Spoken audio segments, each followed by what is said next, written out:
Hello everyone, কেমন আছো তোমরা সকলে? আশা করি সকলেই খুব ভালো আছো আর আমিও আছি অনেক অনেক অনেক ভালো। তো এখন সকাল সকাল একটা ব্লগ স্টার্ট করেছি। তো এই ব্লগটার কোনো আগামাথা মুন্ডু কিচ্ছু নাই। এটা হচ্ছে কি আমি সকালে যা যা করি সেই সব হচ্ছে কি তোমাদেরকে ভিডিও করে দেখাচ্ছিলাম। আর এখানে আমি কি বকবক করছিলাম আমি জানি না। সকালবেলা হাতে ব্রাশ নিয়ে বকর বকর করতে করতে এখন আমি বিছনাটাও তুলে নিলাম। বিছনাটা তুলতে তুলতে রাস্তা দিয়ে দেখলাম যে একটা গজাওয়ালা যাচ্ছে, মানে গজা গজা করে চিল্লাতে চিল্লাতে যাচ্ছে।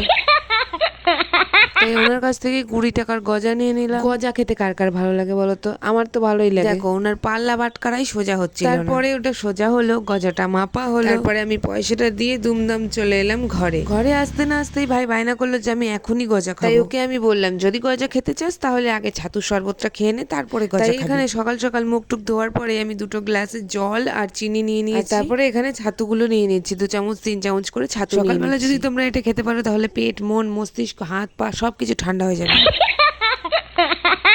তো ছাতুগুলো দেওয়া এখন কমপ্লিট হয়ে গেছে। এখন ঘুটানাটা করে এগুলোকে নাড়িয়ে নেবো। দেখো ঘুটানাটা করে নাড়ানোর পর কিন্তু হরলিক্স এর মতন দেখতে। এর মধ্যে নাকি পেঁয়াজ কুচি লঙ্কা কুচি দিলেও নাকি অনেক ভালো লাগে, কিন্তু আমি খাইনি কখনো, ওটা এখনো ট্রাই করা হয়নি। তো আমি নর্মাল ভাবেই খাই। তোমরা কিভাবে ছাতুর শরবত খাও অবশ্যই কিন্তু কমেন্টে জানাবে। তোমাদের জন্য আমি কমেন্ট বক্সটা খুলে রাখি, আর তোমরা একটা কমেন্ট করতে পারো না? যদি ভিডিওটা তোমরা এত অবধি চলে আসো তাহলে অবশ্যই কিন্তু একটা কমেন্ট। তারপরে ভাইকে এই যে শরবতটা দিয়েছি আর ওর মুখের রিয়াকশনটা দেখছো না, এগুলো সবই হচ্ছে ফেক, মানে বদমাশি করে এরকম করছে, খাবে না, জোর করে খাওয়াচ্ছি তাই জন্য এরকম করছে। তার মধ্যে আবার বলছে আমাকে ক্যামেরায় তুলবি না, আমাকে ক্যামেরায় তুলবি না।